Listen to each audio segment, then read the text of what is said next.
We will take a little journey. I'll start my talk here. I don't know if any of you know these characters. Anybody recognize them? Where are my, yes? Professor Peabody and his boy Sherman. Kind of role reversal. Usually a boy has a dog, but here the professor is a dog and the boy is, and they're next to the Wayback Machine. And not that you're like totally interested in my background or anything, but where did I come from? I'd like to say a couple things about that. When I was in high school, a friend of mine came to me and showed me his punch cards and said, look at this cool thing I'm doing. I'm programming a computer, and it looked horrible. It looked like a terrible thing. There was typing, and there was a room with no windows, and there was a guy watching over him. It's like, I'm going to stay away from that. Another thing in the Wayback Machine, when I was a little kid, I figured this out at the beginning of 2017, I would have been looking at astronomy books. And if you happen to have a total eclipse on your birthday, that would be something you would notice in the astronomy books. And, you know, the big hoopla a couple weeks ago, my birthday present finally came. When I was a little kid, I said, hey, when you're old, kind of like Lars was joking with me. Joking, Lars? When you're old, there's going to be an eclipse on your birthday near where you live. I live up here in Chicago, and the eclipse goes through the center of lower Illinois. We went to Kentucky, because Kentucky's famous for, Mike, what's Kentucky famous for? Whiskey. Bourbon whiskey. Yeah, bourbon whiskey. So we went to Kentucky for the eclipse. Now, I hope you don't mind me talking about eclipse, but have any of you seen a total eclipse? Okay, you'll be able to appreciate what I'm about to say. So I saw this on XKCD after the eclipse, and it's like a graph of how cool it sounds to see something and then how cool it actually is. And he's got a few other celestial things, like a planetary conjunction. You see a couple planets in the sky. It looks kind of cool. I actually like that better than a supermoon. Supermoon sounds cool, but doesn't really look very super. A lunar eclipse, I actually like the planetary conjunction more than the lunar eclipse, but I guess this is, my bias. And then a total solar eclipse, or a partial solar eclipse sounds pretty cool. And yeah, if we could get to 90%, that'll be good enough. Who needs 100%? And then the author of XKCD graphs total solar eclipse. It doesn't make it onto this graph. And I thought, yeah, sure. But when you see it, no pictures do it justice. This is the picture that did it the best justice that I saw. And we did have a beautiful day with a full aurora. And when the sun went behind the moon, when the moon went in front of the sun, it was quite amazing. And everybody's worried about hurting your eyes. It doesn't hurt your eyes at this point, but the point when you might hurt your eyes is right here. Just as the sun is coming back, because the diamond ring is so beautiful that you want to keep watching it, but force myself to stop. The next thing you do after seeing a total solar eclipse is find out when's the next one. And so here's the next one, at least for my area, and it just happens to paint a big X with the last one landing in Illinois again. So there's a sign here. I don't know if UFOs are coming or what. But that's neither here nor there about the topic I'm about to talk about. I told you about trying to avoid computers. And I guess I'd encourage you to go to total solar eclipse. You guys had one in Cornwall. Well, you guys, I'm not in England now, but it got cloudy, so you need to go somewhere where it's sunny. You got to be lucky.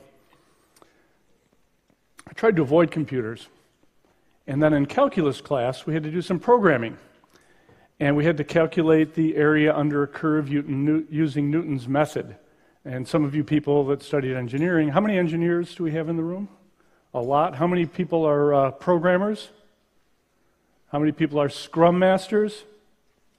Just a few. Okay, so not so many people will be mad at me today. Or you people that are here, don't be mad at me either, too, okay? But it was actually fun, and I realized people would pay me to program. My first day on the job, I was given this interface specification for an 8251 serial programmable interface, and I became an embedded systems engineer. And here is this machine that the first computer that I was shown to at my employer. You had to toggle in a certain binary code to get the thing to boot up. Luckily, I had a friend that knew how to do that, and then a couple weeks later, we got one where we could boot off a floppy. Kind of primitive. To change your mind about what your program was doing, you had to erase the electrically erasable, UV erasable EEPROMs. See the little window there? When you shine ultraviolet light in there, it erases your program. Okay, this is not really known for a fast turnaround. I think as we got better and better devices, it only took a half hour to erase them. Primitive tools using a logic analyzer, an oscilloscope. If we would have had a debug port so we could have gotten printed out logs, that would have been, an amazing luxury. We did kind of have source code debugging if you consider assembly language source code, and then we did build something pretty cool, the first color weather radar display system for the FAA, with 16K of RAM and 16K of ROM. You could do a lot with not very much back then. And then Lars mentioned I was involved in Agile. In the late 90s, I came across this and got introduced to these people. And I saw Kent Beck demonstrating test-first programming as what we now know as test-driven development. And it really kind of changed my perspective on software. It solved a lot of problems. I'll say some more about that later. But then a couple years later, Bob asked me, hey, do you want to go to this lightweight methods summit in Snowbird, Utah? Yes, I can go. It was an easy decision. Let's go back in the way back one more time. What was software development like in the 90s? In the 90s, this book was popular, Managing the Software Process by Watts Humphries. And whether this was Watts' message or not, this is what we were getting out of it. If we just had better processes, the people wouldn't matter. We could do these designs, and we could feed the design to an engineer, to a programmer. They could program it. Actually, we could send the work to the other side of the globe where we could get cheaper programmers, and they could do the work for us more cheaply because programmers were plug replaceable programming units. Now, I don't know. This might not have been Watts' intention and message, but it was certainly the message that the industry got. Suffering from delays, this still happens. I think it's amazing, DevOps and the things that people are accomplishing now really kind of is very amazing to me that we've come a long way since those days. Now this Agile Manifesto, of which some people here said, no, I never heard of that. The first point was kind of shocking to me because as an engineer, what appealed to me in extreme programming was the rigor in the engineering. I'm going to say a little bit more about that, but this first statement here is about people. And so Ward Cunningham and Alistair Coburn and others, they were talking about the people. And it's like, wait, I thought we were here to talk about extreme programming. Better process, right? No, if you had the right people, it wouldn't matter what process. This is hard for me. All this people stuff. The puzzle of people. Because I'm an engineer. I also happen to be invited to the first Scrum Master training class, so I should have raised my hand then too. It was held at our company in the Chicago suburbs, Bob Martin's company. Now there's a Robert Martin in the audience, right? Where did he go? I wanted to meet you because your cousin, I know your cousin, yeah. Now, certified Scrum Masters, what's happened there? Now, this is like no one would have ever guessed this. And these numbers are old, they're 3 years old, but 300 and some odd thousand certified Scrum Masters. And how do we end up with so few in this room? That's really strange. Now, what is Scrum trying to do? It's trying to help you find out what's wrong in your organization so you can fix it, is what Ken Schwaber says. Now, it was nice I saw this picture today, maybe more than once. But what Ken is talking about is continuous improvement. Plan, do, check, act, right? Find something that's wrong, fix it, move on, have a hypothesis, make a change to how you work, see if it actually fixes it, If it fixes it, keep doing it. If it doesn't, take it out. Try something else. What I see the industry doing, though, I mean those that are doing Scrum, is a cycle slightly different than this. I call it the do cycle. It has none of that meaningful problem solving. They're just going through the motions. This guy on the left, he's not saying what's wrong, and that's good because the one on the right doesn't want to hear it anyway, and the one in the middle is not going to be looking, right? We want to follow the dogma. Just go through the steps. We could really be good at doing those stand-up meetings, right, Lars? Not enough problem solvers, right? Just dogma followers. And what happens when we're following these steps blindly? Some bad stuff happens. Now, what's it supposed to do? Scrum is supposed to make our processes transparent. Now, how are we doing at this? Individually, how are individuals doing at ranking their skills and such, for instance? Here's a company that engineers thought 32% of them thought they were in the top 5% of all engineers. And then another company, 42%, thought they were in the top 5. I love this quote in here. It says, so much for being lonely at the top. So 40% think they're in the top 5%. That means 87.5% of those engineers are wrong. Now, you don't hire engineers to be wrong. Why did they get this this wrong impression of their skills? A friend of mine, I came across this model. We saw this model earlier today too. Hank was using it, right? I think, and it's a Dreyfuss skill acquisition model. And the way it's supposed to work is you start out, not knowing very much, and then you become a little bit better, and you get competent, proficient, expert. This would be the chain of progression. Now, what happens in our industry is something which is a little different. If you have an aptitude for programming, you might quickly gain skills and be able to do some amazing things and produce some great pieces of great working code. And you might get this idea that you're really good at it and that you're an expert. And you might get that idea before your time. And so if all you see is your own work, and I do a lot of training of engineers that program embedded systems.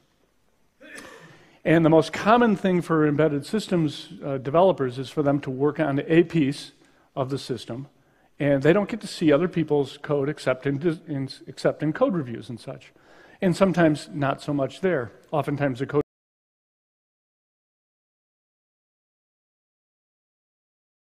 seeing other people's work, and you get this idea, and you build things that really help your company, and you get this idea that you're an expert. It's going to be stifling. You're not going to know what the industry's doing. I have a name for this, for someone that ends up there. They've passed the aptitude test, spelled APP-tude. They got the app to work. Now, it's going to be a long day if you guys don't laugh at my jokes. I mean, I know it wasn't delivered very skillfully there, but another thing that happened back, when is this, 2010, Alistair Coburn sent off an email to celebrate the Agile Manifesto. He said, we should get together and find out how we're doing. And it was kind of an interesting thing. It was in the right place. So, of course, I went. And it was attended by some people that were involved with the Agile Manifesto and other people that were very involved now. And the question was posed, much more, the original meeting was a bunch of computer nerds got together to find out what they had in common. Luckily, they came up with a better name than lightweight, because who wants to be known as a lightweight? But this group had a specific agenda and professional facilitators to find out what's wrong with Agile. Because it's 10 years old now, we should do a retrospective. And the two things that were discovered to be wrong, or that needed work, let's say, is we're still just going through the motions. We're not really producing high-quality software. So the first outcome here, the first thing that we thought we needed to work on, a consensus that was reached, is that we must demand technical excellence. The second part is we got to figure out how to help people change. We got to learn to change ourselves, and we got to help people learn how to change. I think Hank this morning was had interesting ideas on how to promote this change.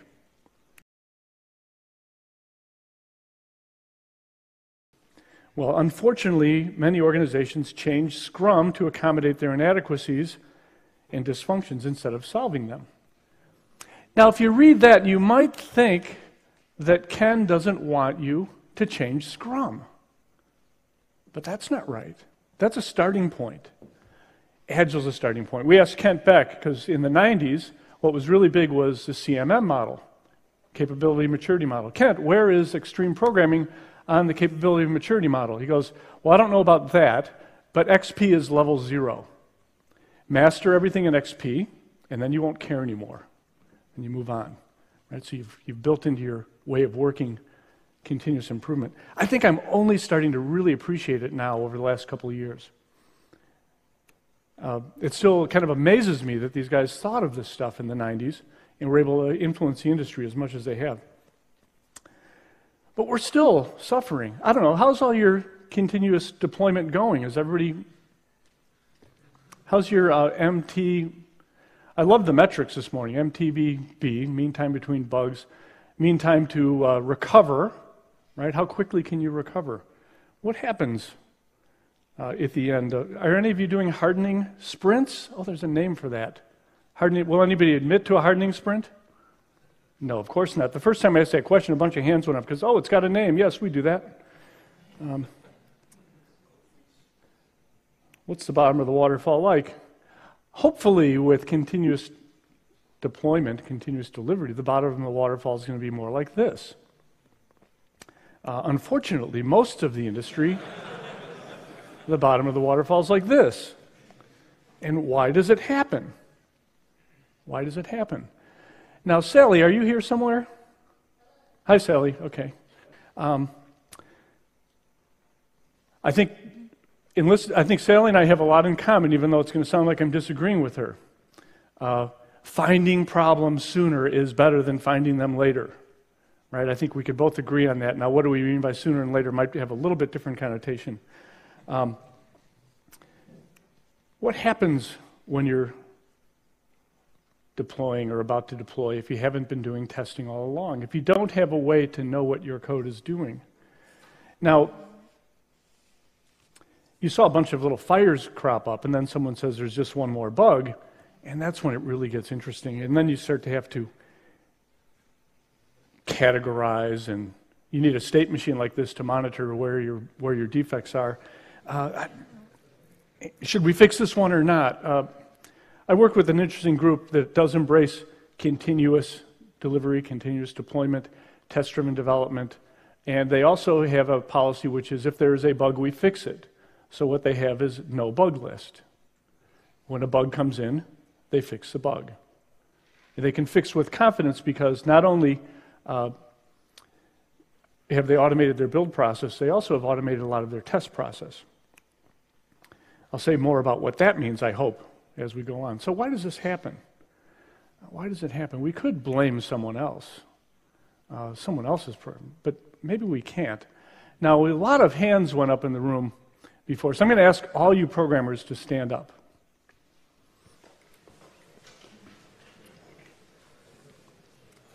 Now, the first step to recovery. Okay? I'm a programmer and I write bugs. First step, come on. I'm a programmer and I write bugs. All right, sit down. I'll give you another chance. See if you really mean it later.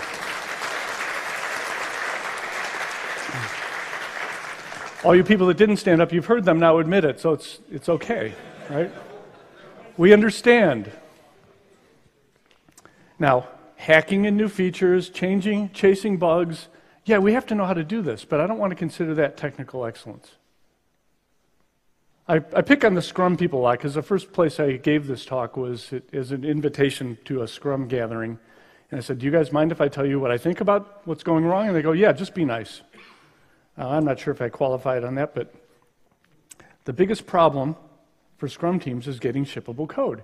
Now, I think the work in DevOps is really what extreme programming was trying to be from the start, and test-driven development became what was test-first programming, and DevOps are becoming what it means to really incrementally and iteratively develop, getting past the do cycle. What do we need besides cycling? Now, in DevOps, I guess you've done away with the cycle. That was one of the predictions, by the way, that Kent said, eventually you're going to outgrow this cycle and you just work on the most important thing. Another prophecy from back, I make it sound like it might be a religion. No, but these are engineers that were smart and kind of could see the consequence of where things were going, probably lived them. But iterative planning is part of what we need to get started, and maybe what we need to continue, but as well, technical excellence. And I was out to dinner in Chicago not long ago, and I was talking to some guys that work for a big bank, and I said, most industry only does the easy part of Agile. And then he said, well, what's the hard part? And I said, well, the technical practice is the hard part. And he said, no, that's not the hard part. The hard part is the people side. It's like, oh, and it hit me on the side, like another hammer on the side of the head. It's like, I think he's right. So, but more, there's a slide missing there. But anyway, so here we did. Iterative planning, technical excellence. When you're doing engineering to the waterfall, it's a different set of practices than when you're iterating. So did your engineering practices change as you start to iterate? And usually the answer to this is no. If we put Scrum and extreme programming together, and then eventually evolved that we didn't even need the planning cycle, and we could just work on the most important thing, that would be pretty amazing. So what's happening in the Scrum Alliance around this is that there are certified Scrum Masters, and now there's certified Scrum developers also. And if we look at the numbers, blue are the developers. You look at the Masters, and there's 333,820 real numbers from the Scrum Alliance on the date I got them. And the certified Scrum developers are 54,509, which means it takes approximately 6 CSMs to master 1 CSD.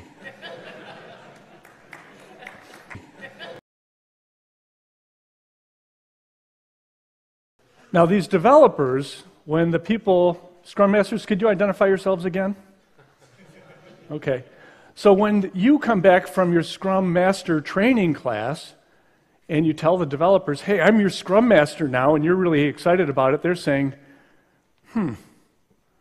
this kind of sounds like micromanagement. Why don't you trust me? Why don't you let me do my job? Why do I have to go stand up and tell you every day what I'm doing? I know that's not what's supposed to happen, but that's what happens.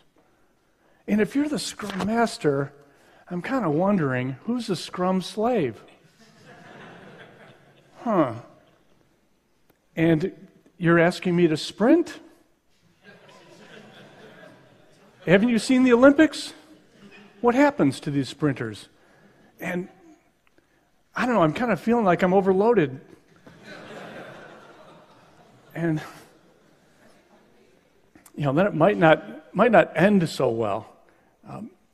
Now, unfortunately, the detractors of Agile are in greater numbers than the people that are for it. And where do I get this metric from? Well, there was a Quora article, or a question, in a nutshell, why do a lot of developers dislike Agile? And this guy, Miles, made a 100% true story rant, which sounded ridiculous, and he has 500,000 views probably by now and 5,000 upvotes. And I kind of wrote one that said, actually, you guys aren't doing Agile. You're doing something else that you're calling Agile, and here's how it's supposed to work. And I got a few views. Not that I was shocked I got as many as I did. But then if I go look at the other answers, the answers that people like are the ones that people have had bad experiences, doing the wrong things and calling them Agile. So there is another problem here. And I think I out to dinner with this guy who said, no, the hard part is the people part. So these two halves of Agile identified, let's make some room for a third half, and that's this respect for people part. And how do we work it in? How do we get people involved? working together. I really kind of appreciated Nicole's slides this morning. Let's see, I think it was Nicole's with the matrix. Nicole, are you here? Okay, with the matrix it showed the different organizational levels and how teamwork is. And I could see those, a lot of the clients I work with are in the wrong columns there. Very few are in that correct column over on the right. Now, what do programmers, so I get to watch a lot of programmers program, and before I do a training class, I'll ask them some questions. And some of the questions I'll ask is, how long does it take you to do a build? Because they always tell me when they see test-driven development that they could never have time to do that activity. That will take way too long. So how are you spending your time? Well, some people are spending 30 to 60 minutes waiting for their build. If they made a single line of code change, how long before they can try that code? They might be waiting, let's see, there's no hours in here. I did have someone answer it once where several hours was the answer. And then how much time are you spending actually writing production code, and how much time are you spending debugging? And I get a variety of answers here where debugging is winning. Okay, so if we think it's okay to leave bugs in the code that we might be able to get out in a more effective way, if we think it's okay, I think maybe it isn't. It's a big waste of time. People are spending a lot of time on it. So I ask you all to reflect, where do you spend it? How do you test your code? And what people tell me is that they look at their log files and that they print stuff out and that they single step with the debugger. And if they're doing embedded systems,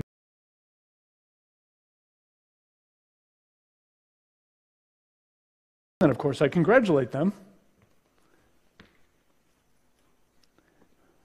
because they're using 1979 software development techniques. Good job, guys. Oops, that burst their bubble. It was something I've got a name for. It's called debug later programming. Okay? When you write a book and you need a shorthand for something, you make up a name. Debug later programming. Let's see, another Quora question which I thought was interesting. How many times a week do you use a debugger? And this was kind of a prevalent representative answer. Every time I code. How else would you know what's correct? What you're writing is correct. You can pretty much be assured that your program is not correct. John Gall, Systems Bible, says, your program will have bugs and they will surprise you when you find them. Now, if we knew where they were and it was actually safe to change, to fix them, right, So here's the little celebration at the end of a release. Here's these guys, the commit strip. If you don't know about this comic, I highly recommend it. They're celebrating their release, and a bug comes to spoil the party, and their top developer samurais the bug, or is that hacks, whatever. And now they're getting ready to pour some more champagne, and now we're going to pan the view out a little bit. They're surrounded. Which bug is going to pop up next? Where did they come from? I know, they were there before. Someone else did it. No, we put them there. I actually thought I was good at programming until I started doing test-driven development. And I find out that I make mistakes at about a rate of about 10 per hour when I'm programming. My real life has a similar rate. We put them there. And now we got to go find them. Finding them is hard. And then they get talked about in the industry in kind of a funny way. Toyota recalls 625 hybrids over a software glitch. VW, emissions glitch. Emissions fraud, I mean. Glitch freezes New York Stock Exchange. Glitch disrupts more than 500,000 travelers yesterday by United. Oh, and this is the one that I find the most disturbing. Boeing finds alarming software glitch in 787. And I'll tell you the story of this bug.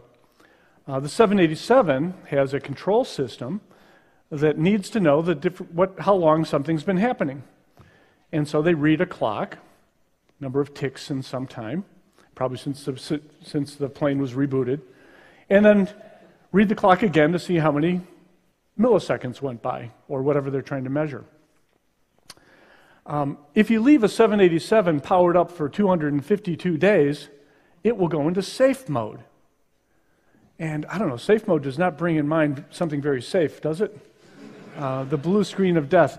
And so what safe mode for 787's power units is shut down all power. Now, thankfully, it's 252 days, so it's likely most 787s, except for the one they had in the lab, was getting power cycled regularly, and this one wasn't.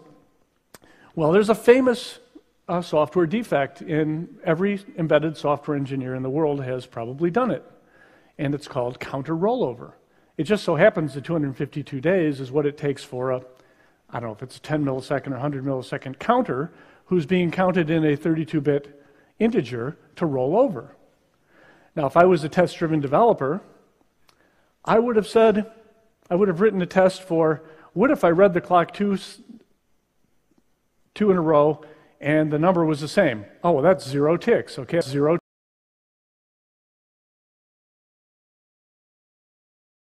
10 milliseconds. What if it was 100 ticks? Oh, that would be 100 times 10,000 milliseconds. Great, I'm done. My code works. Aren't I good? No. You'd say, now what could go wrong? How did I implement this? Oh, I'm implementing it in a 32-bit counter. Oh, what if the number was a really high 32-bit number, and when it rolled, next time I read it was a really low 32-bit number? Would I do the right thing? Nobody asked that question. Luckily, this was discovered in a lab. But glitch, that word really bothers me when I see it in the news. What is a glitch anyway? It's like as if there were, we put it there. Is there some quantum mechanical thing that we're not smart enough to understand? No, we put it there because we're programmers and we write bugs. All right, now where do they come from? Right? We already decided we put them there, but if you do development followed by test, what is test supposed to find? It's supposed to find what's wrong if you do development followed by test. And so what happens here? The one thing that we are quite good at as humans is making mistakes. And if you make a mistake, you don't know you've got a bug until someone finds it. How long does it take to find the cause of a bug? Now, if you can find them really fast, you don't have a problem. But usually, bug lists that are hanging around have some bugs that no one's been able to find at all. Oh yeah, we've got this problem, and it happens so rarely we can't find it. And then once you do find it, maybe it's quite easy to fix. And if you do fix it, and the bug's been around for a while, what's likely to happen? You're likely to break something else. So this is not good. I would like us as programmers to aspire to a higher calling here. We should not waste our time debugging. We should not introduce bugs to start with. And this is a dream. I call it a dream, Dijkstra's dream. He did not figure out what we should do. And there is no solution to this problem. Though, like calculating the area under the curve with a bunch of small rectangles, like Newton did to help invent calculus, maybe test-driven development is this practice that we might be able to learn that helps us start to approximate that. Extreme programming is more than test-driven development. I'm getting back to being an engineer now. Extreme programming, how many of you would say you practice extreme programming? Test-first programming? Just a few. Okay, so you want to read this book, and you want to learn about test-driven development. And basically, the idea here in extreme programming is cranking the knobs up. Now, when Kent talked about it, he said cranking them up to 10, and then there was a movie, Spinal Tap, and now you got to crank them up to 11. Maybe you guys don't know that movie over here. But and what does all this mean? If quality is important, and this will resonate, I think, with DevOps, because what you guys are doing is squeezing this down even more. If quality is important, we've got to focus on it every day. If testing is good, we need to test all the time. If reviews are good, we're going to do them all the time. Pair programming is the first instance, and now a lot of people are experimenting and using mob programming. And if having customer input is good, well, let's put some ideas out in front of our customers and get their feedback and see if they work. Planning is good. Let's plan on replanning. At the core of these practices is test-driven development. You've probably all seen these steps before. There's some shorthand names for it: red, green, refactor. Red your test, write a test that fails, make it pass, clean up your code as you go. How does it change the way we work? Well, just like what you're trying to do with DevOps, test-driven development supports this. If we get a feature working, it's going to keep working as long as we want it to work the way that we've defined it. We define how it should work in its tests, and it keeps working that way until we change our mind. Get your work to flow like a fast-moving stream. A misconception is we're going to do all the tests and then we're going to do the development. No, this is not the case at all. What we do is a little bit of tests and a little bit of development in a tight feedback loop. How does it change the physics of development? Well, we still make mistakes. It actually doesn't really change that you make mistakes, although it makes you acutely aware of the kind of mistakes that you make. And I've discovered that if I copy and paste code, on a good day, if I copy and paste and there's n changes that are needed, I can get n minus 1 pretty consistently. I almost always miss something. And I started doing some research about this. And programmers generally, when you go read the papers on copy-paste, programmers usually forget one thing. They think they're done, they're not done. So with tests,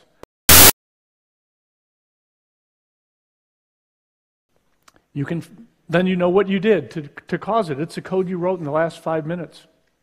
And that means you can fix it quite easily. Now, if it happened to be the new test that you wrote passes, but 5 old tests fail, that's the day you get addicted to it. So you're going to say, oh, I forgot about that interaction. You can back your work out and rethink it. Oh, it's just one small change. Here's another commit strip, and just notice the one small change to the toaster resulting in his house burning down.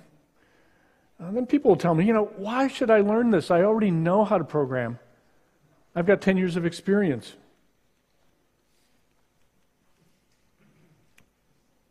Yeah, that is a joke. I'm just going to let you know. Okay. I already know how to program. I'm an expert. Beginner, maybe? Passing the aptitude test is not enough. So, are you doing test-driven development? Are you aware of it? Do you know what it might do for you? Do you create unit tests? Now, adding tests afterwards. You might be able to give the idea of test-driven development a bad name by adding tests afterwards, because adding tests afterwards is not fun. Adding tests before and making it part of the way you work actually is fun and challenging. And I would bet that the people in the room that are test-driven developers would agree with that. Now, no matter how you get them, they are critical. And I'm going to show the testing pyramid in a slightly different form, based on the same work as Mike and Emily showed it here a little bit ago. Think of the bottom of that pyramid as a bunch of solid little blocks that do exactly what you told them to do, and they're fully exercised. So as a programmer, I might be wrong about what that block should do, but it does exactly what I thought it was supposed to do, and it does it well. A feature is accomplished by wiring together a bunch of those blocks and feeding transactions through the system and seeing how it behaves. Now, sometimes a feature will work because of offsetting defects in the code. I used to be able to deploy my website because of offsetting defects. And then one day I did a fresh build and I couldn't deploy my website. I found my offsetting defect. Now, if I just use higher level tests, I can't be thorough. I can't have exercised every line of code at higher level tests. To prove that, or to illustrate that point, if you took 3 modules and tried to test them together as a unit or as an integrated subsystem, you'd need 1,000 tests in this scenario. 10 tests for 10 different states for each item. I'm going to only test them together, and if I want to go through all possible combinations, I need 1,000 tests. Unless I can generate those test cases, it's going to probably not be very practical. Though if I'm doing a unit test, I can be practical, because those same 3 modules could be unit tested with 30 tests. A test for each path through that module. Now, that doesn't mean that I don't need the other kinds of tests. And I think when Emily was doing her talk, she was saying, no, we need some tests to exercise happy paths. And I like to illustrate it this way. We have to make sure that everything's hooked together properly. Now, this code does compile. It does link. It could find all of its ports on the network. Okay, now, maybe just, hopefully they don't put it in Drive. So I would encourage you to have unit tests because programmers are notorious at making mistakes and not knowing it. And unit tests can exercise your code and make sure that your code is doing what you think it's supposed to do. I would like my system to work on purpose. Maybe I'm weird that way, but having it work by accident is not good enough. Now, the other thing I'd like to leave you with is that a lot of your tests have to be automated.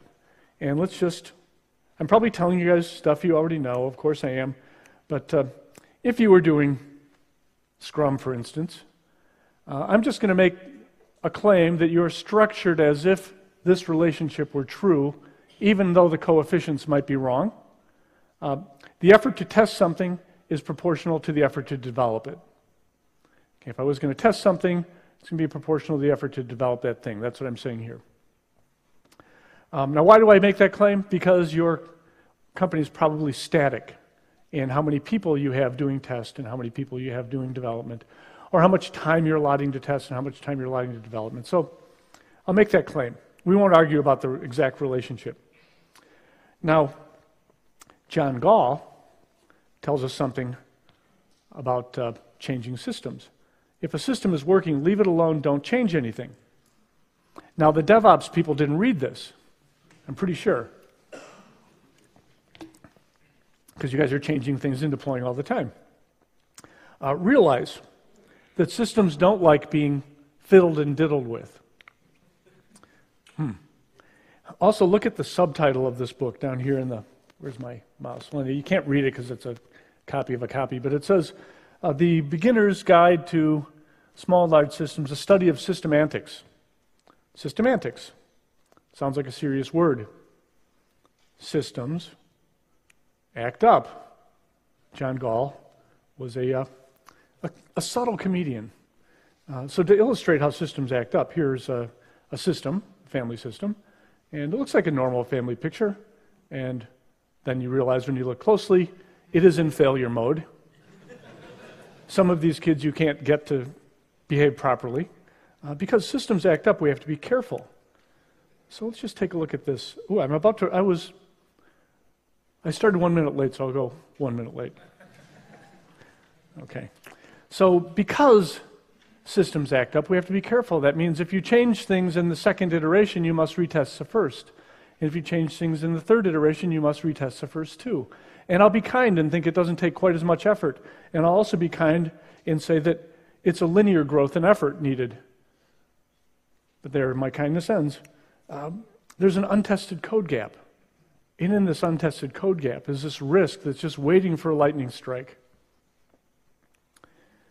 And all things go bad. There's more I could say, but I'm going to see if I can find my mouse pointer and skip a couple things here. Why else should we care about code and code structure and code behavior? Well, the lawyers are coming. Now, some friends of mine are the expert witnesses for the Toyota case.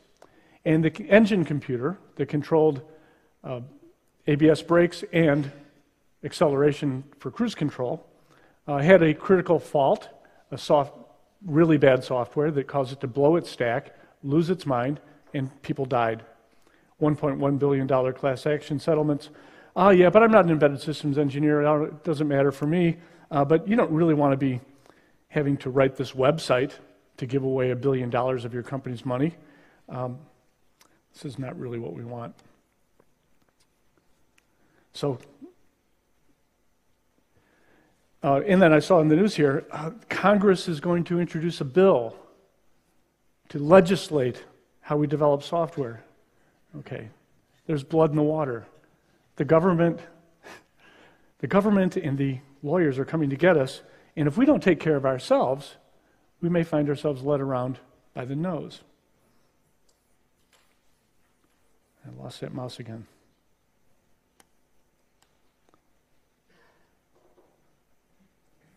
Okay, so let me just summarize then. Instead of 2 halves to Agile, there's 3. I know it doesn't quite add up, but I don't know how to do the math, I guess. I'm an engineer, so the thing I can talk to you about is improving technical excellence. On the respect for people side, we have to be aware of people's capabilities, right? We don't really want to micromanage them. We don't want Scrum slaves. We need to know what our capacity is. On the technical excellence side, yeah, okay, this code might work, that patch might work, but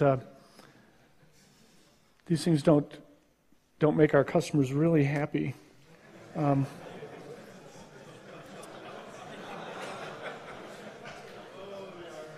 Now, the other kind of funny thing about this picture is the back panel of the truck.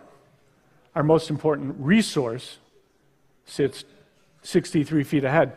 Now, when they say resource, you know, a person in Agile will think, what do they mean? Diesel fuel? That's probably about where the fuel tank is. So we are what we repeatedly do, and that's how we become excellent, is by changing our habits. One of the humble things I think Kent Beck said was, I'm not really that good of a developer, but I have good habits, right? He works on his habits, and that's something we need to do.